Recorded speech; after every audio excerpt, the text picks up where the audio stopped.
Hello everyone, আশা করছি সকলে তোমরা খুব ভালো আছো। এই বছর বৃষ্টি যেমন থামছে না, ঠিক সেরকম আমারও গাছ কেনা আর শেষ হচ্ছে না। তো যাই হোক, শুধু কিনলে তো হবে না, তাদেরকে সুন্দর জায়গাও তো দিতে হবে বলো। আমাদের পাঁচিলে না লোহার রডটা ঝালাই করা ছিল, কিন্তু সেটা এক সাইডে, আরেক সাইডে ছিল না। তো আমি যদি টপটা বসাই, তাহলে ধরো তুমুল জোরে ঝড় বৃষ্টি এলো, টপ তো আমার পড়ে একদম ছাড়খাড় অবস্থা হবে। তাই আজকে দাদারা এসেছে এই সামনের দিকে রডটা ঝালাই করতে, যাতে যত জোরেই ঝড় বৃষ্টি হোক না কেন টপটা সুন্দরভাবে সেট থাকে। আমি এদিকে চলে এসেছি রান্নাঘরে, একটু বৃষ্টির ওয়েদারে দাদাদের জন্য আদা চা বানাবো। আর ঠাম্মুকে সাথে পেয়েছি, ভাত বানাচ্ছিল কি শান্তিতে।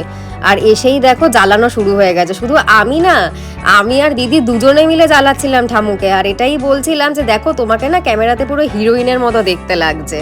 ঠাম্মুকে পেলে আমরা দুজন ছাড়ি না, সারাক্ষণ খুনসুটি লেগেই রয়েছে। আর এদিকে আমার গরমাগরম চা একেবারে রেডি।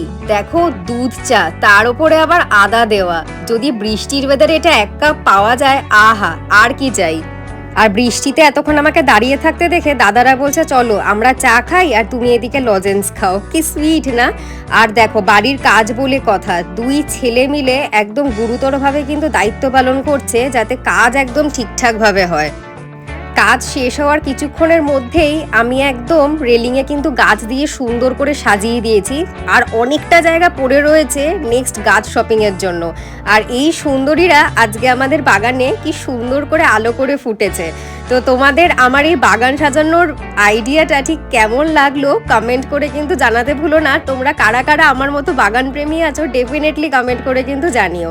তো আজকের ব্লগটা ভালো লাগলে লাইক, শেয়ার এন্ড সাবস্ক্রাইব করে দিও। টাটা।